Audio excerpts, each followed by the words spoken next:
कर रही है, तो क्या कर रही है फ्लैट, ये लैंडिंग कर रही है, लैंड नहीं कर रही है।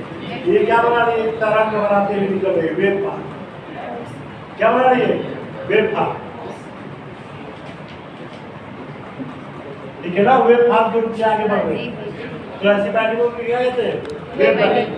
और ऐसी बाइंडिंग में जो लैंडिंग करते हुए निकल रही है, इसको क्या कहते हैं, लैप बाइंडिंग। समझ आया? ऐसी बाइंडिंग है जो क्या करते हुए एक दूसरे पर लैपिंग करते हुए आगे बढ़ते हैं, तो ऐसी को कहते हैं लैप बाइंडिंग। और जो वेव ऐसे बनाते हुए, यानी कोई भी एक कंडक्टर दूसरे को टच नहीं करेगा, वो दूर जाकर मिलेगा, वेव बाइंडिंग। तो ऐसी बाइंडिंग को क्या कहते हैं, वेव बाइंडिंग, जो एक तरंग का निर्माण करते हैं, ऐसे चलते हैं वेव के रूप में। ऐसी बाइंडिंग को वेव बाइंडिंग, और जो ओवरलैपिंग करते हुए चलते हैं उनको हम लैप बाइंडिंग कहते हैं। देख लो, दो कॉइल यहाँ बनाए, दो कॉइल यहाँ, दोनों ने अंतर देख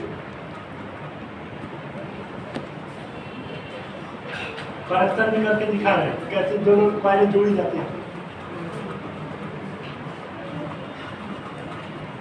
अब इसी से सारा बीच आपको समझाए, देखिए इन्हीं से दोनों कॉइलों को लेकर हम एक एक पीच आपको बताते हुए निकलेंगे। कितना टाइम लगेगा? अभी सर बहुत कम आ गए।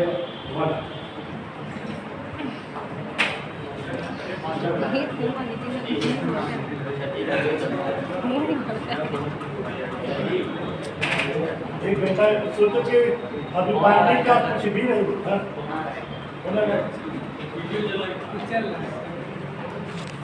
अरे एक ही कॉइल के दोनों कंडक्टरों के बीच की दूरी को क्या कहते हैं, एक ही कॉइल के दोनों कंडक्टरों के बीच की दूरी को, जैसे आप कहते हैं ये क्या है, यहाँ पर ये क्या है,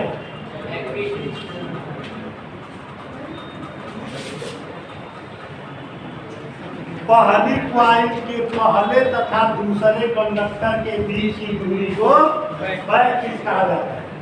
पहली कॉइल के पहले कंडक्टर तथा उसी कॉइल के दूसरे कंडक्टर के, ठीक है ना, बीच की दूरी को बैक पीच कहा जाता है। दूसरे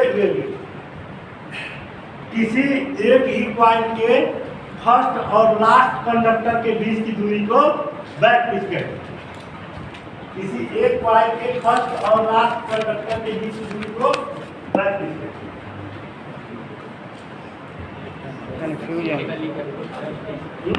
बाहर डाल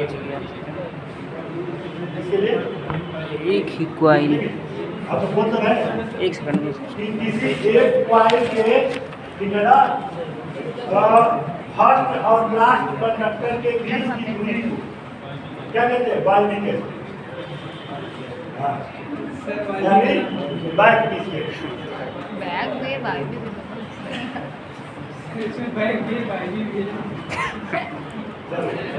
आप फ्रंट पीच किसे कहते हैं, फ्रंट पीच।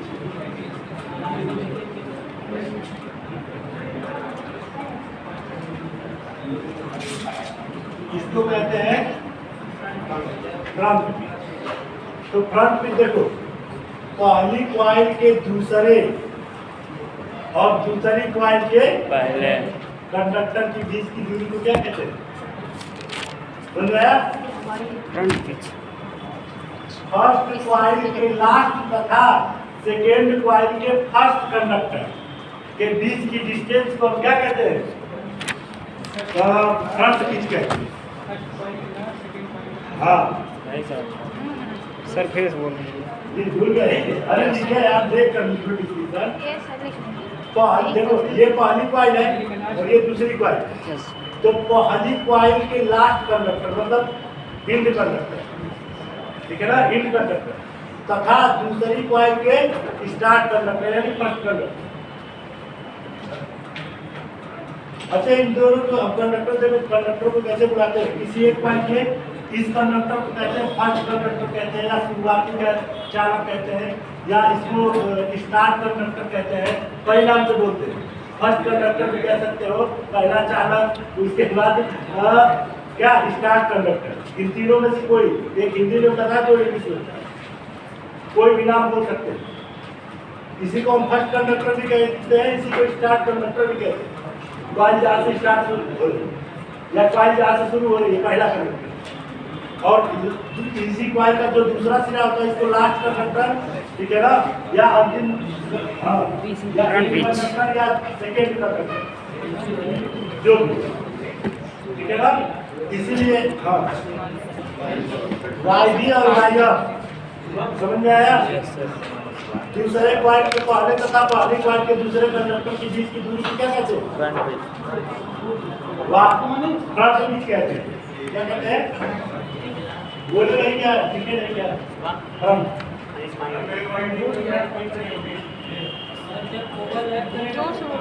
वाई एफ जब ओवरलैप करेगा तो डिस्टेंस कहाँ बचेगा? हाँ, ओवरलैप करेगा तो डिस्टेंस कहाँ बचेगा? आएगा आएगा, अभी टाइमिंग को करवाएंगे। थोड़ा थोड़ा बहुत अभी आएगा। देखते चलो।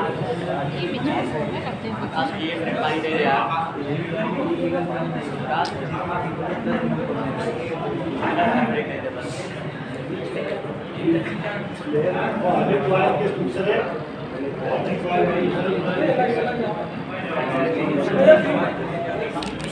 This is why F. उल्टा बोलो। आया। आ गया सर।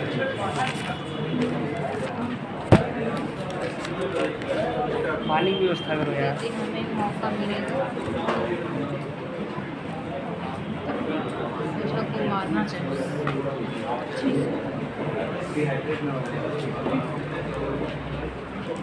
हमें देखो, बार्गेनिंग करने के लिए हमें केवल इन्हीं दो पिचों की जरूरत पड़े।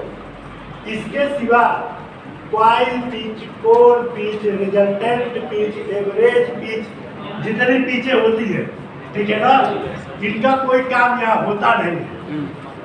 ठीक, तो थोड़ा बहुत बस चर्चा कर लेते हैं, लेकिन पढ़ाएंगे नहीं मुझे, ठीक है ना।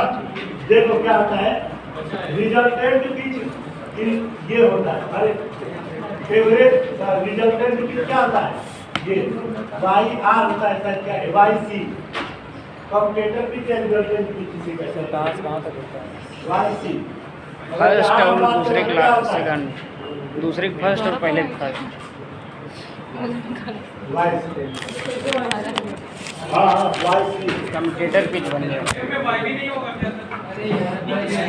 वाई भी अभी नहीं लगेगी यार, रिजल्ट डाले तो।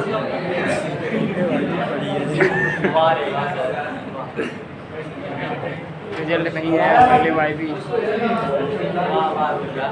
अब इसको यार वाई सी को हम शायद रिजल्टेंट पिच और कम्यूटेटर पिच दोनों नाम देते हैं।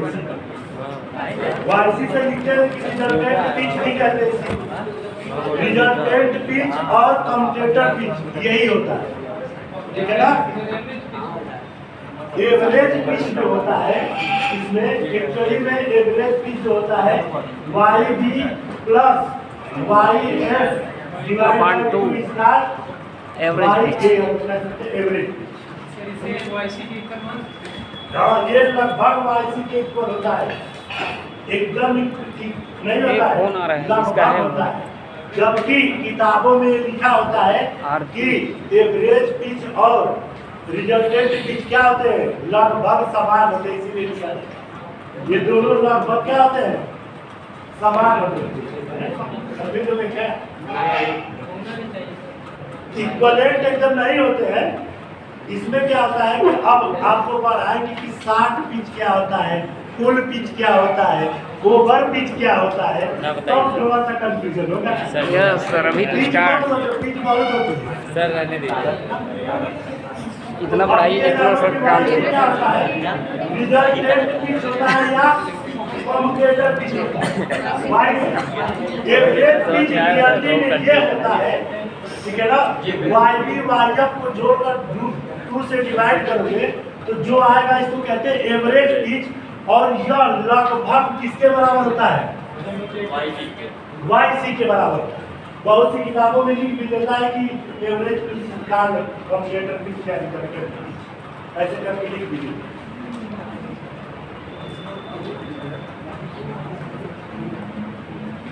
बस अरे यार हम भी तो लिखेंगे हमारा क्लास लेकर आप एक्सपर्ट हैं सर। लगभग होगा। हाँ लिखो। पहले कॉल की पहले आप सुनो अभी हमने इसका वो नहीं बताया क्या मात्रक नहीं बताया। जब मात्रक बताएगा तो आप लोग क्लियर हो जाएगा कि मात्रक क्या होगा। हाँ तो व्हाट इज द मात्रक ऑफ पिच? मीटर यूनिट क्या होता है? सब पिच का यूनिट क्या है? डिग्री से डिग्री और किसको पता है? और बस electrical unit electrical unit record करने के लिए हाँ इलेक्ट्रिकल यूनिट और यूनिट बताओ। Slot what is slot? आएगा समझ में? जो तुम कह रहे हो बस उसी को हम दूसरे तरीके से कह रहे हैं। दोनों एक ही चीज है। पिच का जो मात्रक होता है वो नंबर ऑफ स्लॉट होते हैं। क्या होते हैं? Number of slot. पिच का मात्रक क्या होता है? नंबर ऑफ स्लॉट होते हैं। और जब कैलकुलेशन करोगे ना कि कौन दो पॉइंट इस तरह दिखाई जा रही है, जब स्लॉटों का एवरेज या रिजल्टेंट जब निकालोगे तो ये लगभग सेम आ जाएगी। यहाँ देखने में ऐसा लग रहा है कि सर ये कुछ ज्यादा आठ लग रहा है ना, लेकिन जब वहाँ स्लॉटों की संख्या निकालोगे तो देखोगे कि अरे तो मैच कर रहे हैं। आएगा समझ में? जब स्लॉटों की संख्या हम काउंटिंग करके निकालते हैं कैलकुलेशन करके तो स्लॉटों की संख्या सेम आने लगती है दोनों के रिजल्टेंट में भी और एवरेज में लगभग एक आध स्लॉट का अंतर होता है। इसीलिए हमने क्या कहा लगभग होता है। कभी कभी इक्विवेलेंट आ जाती है एक दूसरे। तो पिच का जो मात्रक होता है वो नंबर ऑफ स्लॉट होता है या इलेक्ट्रिकल डिग्री। क्या होता है? क्योंकि इलेक्ट्रिकल डिग्री तभी डिफाइन होती है जब स्लॉटों की संख्या आर्मेचर में फिक्स होती है। समझ मेरा? और होती है तो हमें पता चल जाता है एक स्लॉट कितने डिग्री के बराबर है। जब ये पता चल गया तो हम स्लॉटों की संख्या काउंट कर लेते हैं। काम करते काहे इलेक्ट्रिकल डिग्री को ढूंढते हैं।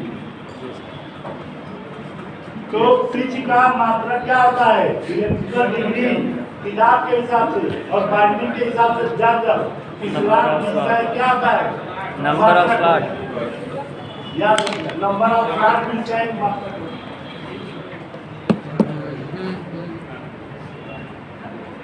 जैसे प्रतिरोध का मात्रक पढ़ते हो ना दो अलग उसी तरह इसका भी मात्रक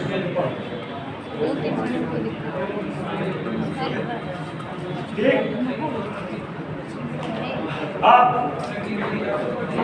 आप लिखो pole pitch. Pole pitch pole pitch क्या होता है? अरे हम पिच का ही क्या है या पोल पिच क्या होता है? शाबाश नीरज। यस जिसका पोल पिच। कैसे हिंदी बताइए। देखो पोल पिच क्या होता है कि हम हैं हिंदुस्तान।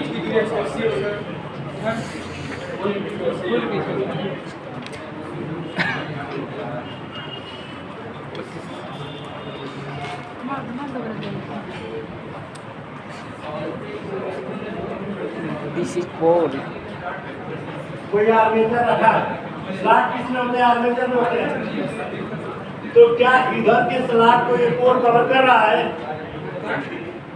कर रहा है? नो नहीं ना? No sir. लेकिन पोल पिच के केस में हम मानते हैं कि आर्मेचर का प्रत्येक स्लॉट जो है हर एक स्लॉट इसको कौन कवर कर रहा है?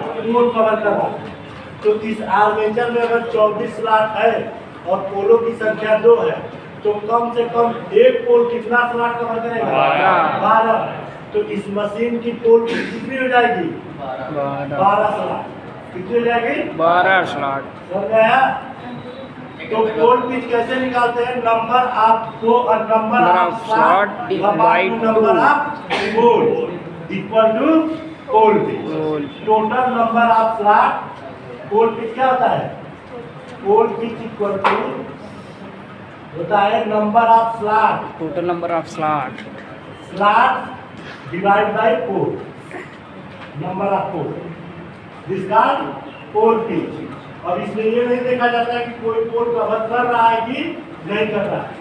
जितने भी स्लॉट है सबको पोल से डिवाइड कर दो और एक पोल के हिस्से में कितना स्लॉट आएगा उसको पता चलता है, वही पोल बंटवारा कर दिया जाता है। ठीक है ना? यस ये- सर। हाँ, यहाँ बंटवारा करके ये बीच में से आधे तुम रखो आधे हम, आधे जनरेशन हम करेंगे आधे में तुम करेंगे, हम प्लस बनाएंगे तुम माइनस बनाएंगे, समझ में आएगा?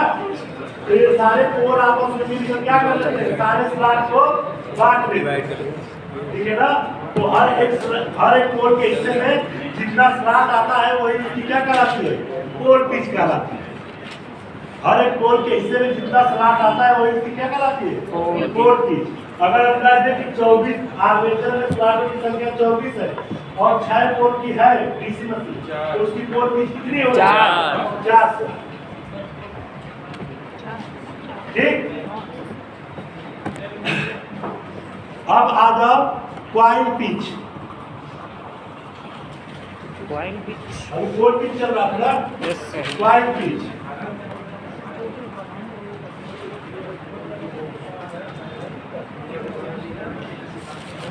नंबर ऑफ कंडक्टर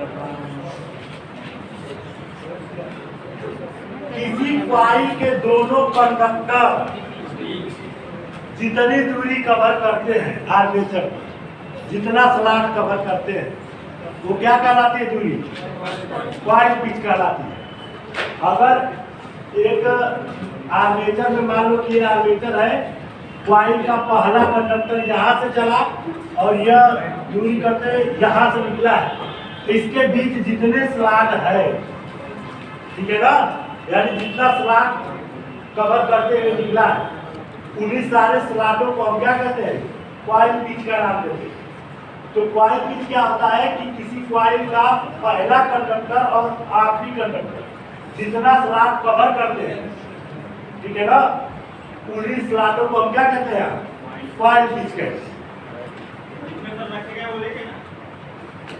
क्या चीज रखे गए हैं? हाँ, उल्लेख।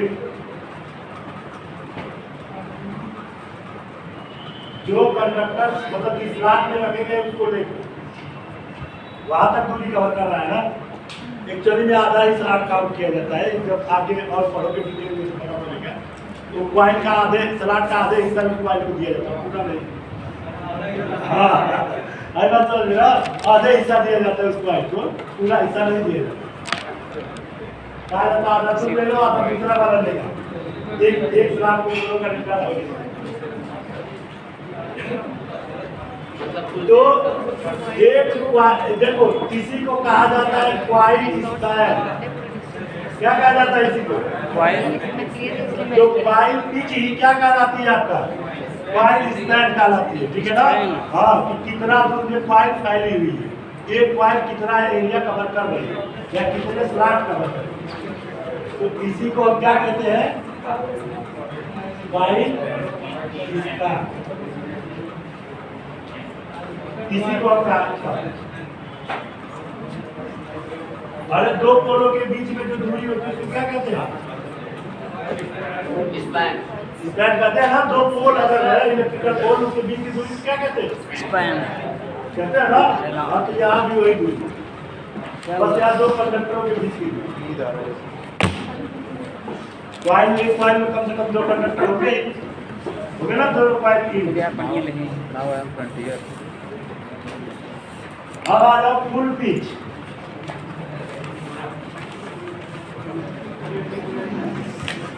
फुल पिच किसे कहते हैं,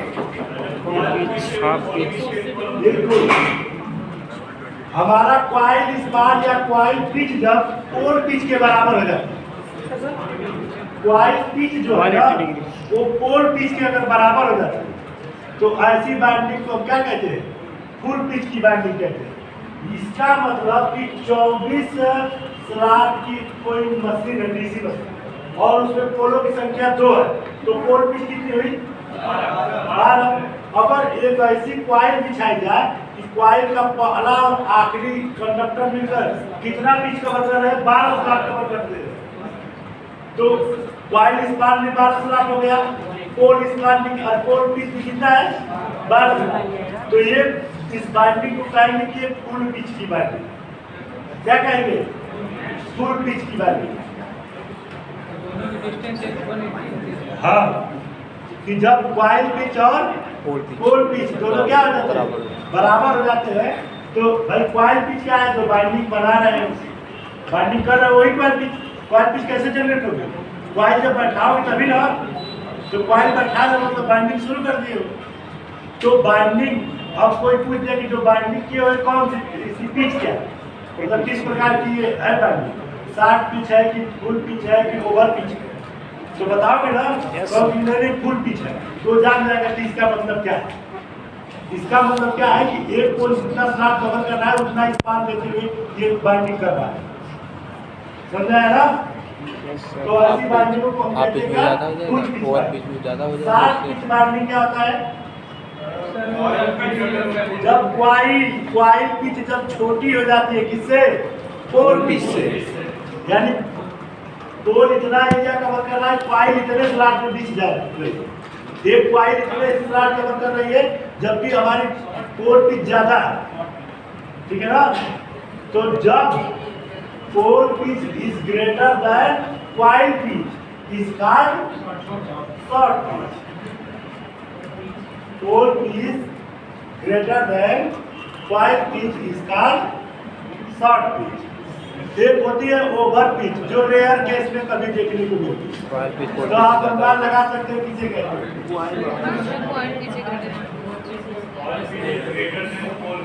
हाँ, क्वाइल पिच जब कभी पोल पिच से बड़ी रखी जाती है, अगर कभी क्वाइल पिच पोल पिच से बड़ी हो जाती है तो ऐसी बाइंडिंग को हम क्या कहते हैं? ओवर पिच बाइंडिंग की गई। क्या कहते हैं? ओवर पिच बाइंडिंग की गई। कुछ टर्म और थोड़ा सा आपको बता दें भाई। पोल कम स्लॉट कवर कर रहा है जबकि बाइंडिंग उससे ज्यादा स्लॉट कवर कर रहा है। ना छोटा बड़ा सही बता। एक पोल के अंदर जितने स्लॉट है मान लो एक पोल 8 स्लॉट कवर कर रहा है, या तो पोल इसमें वाले पोल बढ़ा दो या तो स्लॉट कम कर दो। यानी पहला कंडक्टर पहले से दूसरा लोगों ने सच्ची घूम कर बाइंडिंग लोगों ने स्लॉट से मेरा जगह ले लिया। आप भाई मैं नीचे बैठ जाऊँ। आज सिर दबाना पड़ेगा, बैठ सकता हूँ।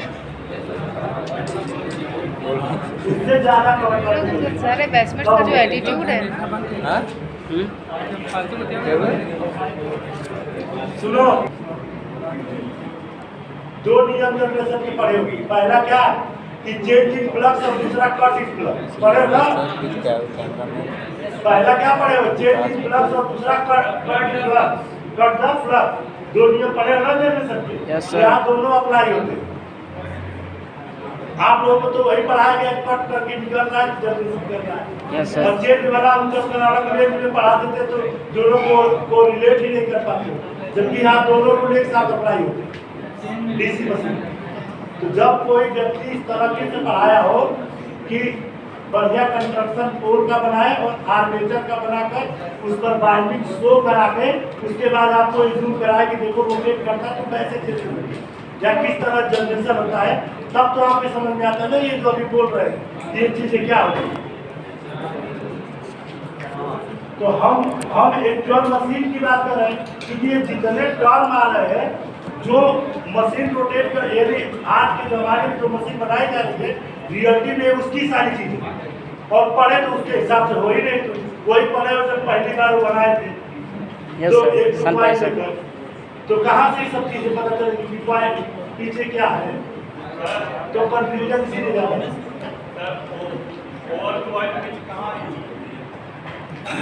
जब हमको क्वाइल स्पैन की इलेक्ट्रिकल डिग्री पोल पी से ज्यादा रखनी पड़ती किसी केस में, तो जाहिर सी बात है कि जब ज्यादा रखोगे तो ये पावर फैक्टर पर इफेक्ट करता है।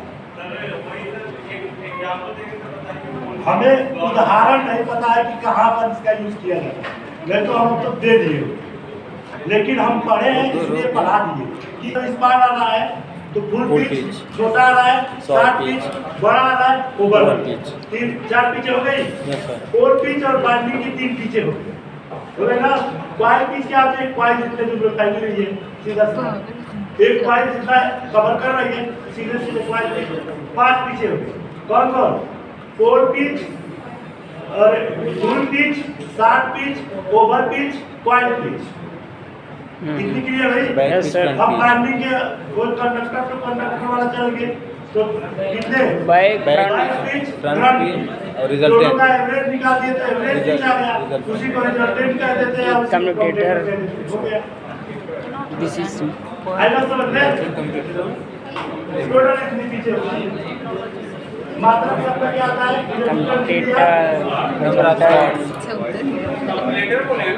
कम्यूटेटर। कम्यूटेटर हाँ, इसमें कम्यूटेटर कहाँ से? रिजल्टेंट जनरेटर नहीं आएगा। ये कन्वर्शन कहा जाता है, कम्यूटेटर पर जाता है। कहाँ जाता है? कम्यूटेटर हाँ, पिच भी पूछता है, पिच कम्यूटेटर तो बाइंडिंग जितने सलाटों से टकराई रहती है कम्यूटेटर के पर, वही उस कम्यूटेटर के बीच का है।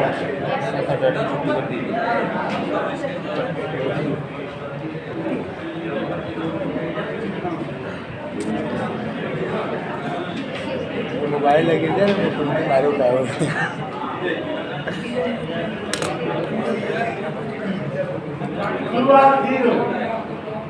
यार पब्लिक का मतलब आर समझ लो, 2 अथवा 0, ठीक है। तो कुल इक्वेशन कितने हैं? 2 आपके पास। हमारे ख्याल से 2 अननोन वैल्यू है, 2 इक्वेशन है, तो आसानी से ढूंढ सकते हैं, दोनों इक्वेशन ढूंढ सकते हैं ना।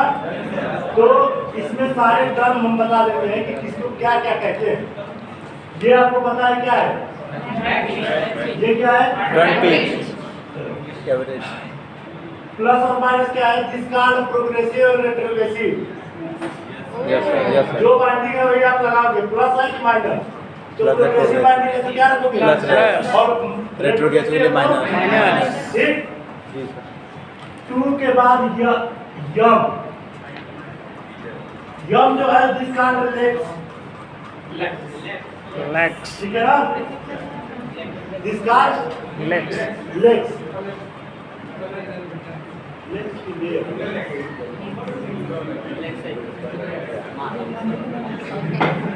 उल्टा कह रहे हैं। ये लेयर को डिपेंड करता है सर, बराबर सिंगल लेयर नहीं देखो एम जो है वो क्या है? लेग्स को डिपेंड करता है। एम की वैल्यू क्या होती है? 1 2 और 3 कितने लेग्स की बाइंडिंग है? सिंप्लेक्स की बात है, जब भी आप ये What is सिंपल है, डबल है, आपको सिंपल है, उसका आपके सिलेबस चौथा में क्या है? है। सिंप्लेक्स बस, जो बहुत बाइंडिंग है, अरे है। तो यम की वैल्यू हमेशा क्या रखोगे? कुछ है 1 रखोगे, ठीक है ना? प्लस माइनस में क्या रखोगे? जब प्रोग्रेसिव के लिए पॉजिटिव। सर 3 से ज़्यादा हो जाए तब जैसा 3 से ज़्यादा अगर लेग्स हो जाए तो उससे क्या बोलेंगे? 3 से ज़्यादा चुप रहो यार। 3 से ज़्यादा अगर लेग्स हो जाए उससे क्या बोलेंगे? क्वाड लेग्स, होता ही नहीं। पेंटल। अच्छा नहीं डॉट डॉट लगाए हमारे थे। ख्याल से अभी इलेक्ट्रिकल मशीन में सर 3 के आगे तब डॉट सर जी डॉट बोले थे डॉट डॉट लगा दिए। क्वाड एक्स, पेंटैक्स, टेट्रा, तो जब हेक्सा, क्या है, ऑक्टा, इसकी नॉन वैल्यू डेक। फिक्स हो गई, आपके सिलेबस की 3 हो गया, डॉट डॉट मत लगा। 1 2 3 ठीक। यम की वैल्यू हमेशा क्या रखेंगे? 1। 1 रहेगा। क्यों सर? अभी बताएं यहाँ पर देखिए। हमारे सिलेबस केवल सिंपल अच्छा YB minus YM Not equal syllabus. to 2 According to R syllabus, we 0. have to do Hey! YB minus YM equal to 2R0. 2 कब रखेंगे और 0 कब रखेंगे, ये डिसाइड किया जाता है। डिसाइड Year किस back तरह किया minus जाता year है fail. कि year back YB, minus year fail. ठीक है, एंड YF वाई भी लगी always वो सब वो है भी आगे, वो तब लेते हैं। और ना जरूरी always और नहीं। अगर नहीं आ रहे हैं तो 0 रखो, पहले 2 रखो, अगर दोनों 8 नंबर आ गए तो ठीक है, नहीं आए तो क्या रखोगे? 0 रखो। ये हमेशा क्या आते हैं, YD और YF की वैल्यू 8 नंबर आएगी, 8 नंबर आएगी, ठीक है ना? 1 3 5 7 9 11 13 15 21 23 25 आएगा समझ में? जी सर। हाँ, इवेंट नंबर अगर आ गया तो इक्वेशन तुरंत आपको यहाँ से दूसरा वाला चेंज करना पड़ेगा। 8 नंबर, अगर 8 नंबर नहीं दिया है हाँ, 0। पहले 2 0 रखोगे, अगर आ गया तो ठीक, नहीं आया तो सेकेंड ऑप्शन 0 आएगा ही आएगा, क्योंकि 2 ही का डिफरेंस है। दोनों इवेंट नंबर अगर आएंगे तो 2 चेंज कर दो, दोनों 8 नंबर खुले आएगा। ऐसा समझ ना? एग्जाम्पल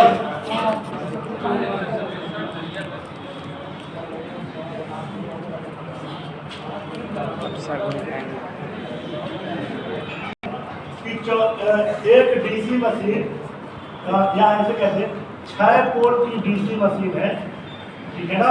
कितने पोल की? 6 पोल की डीसी मशीन है, जिसमें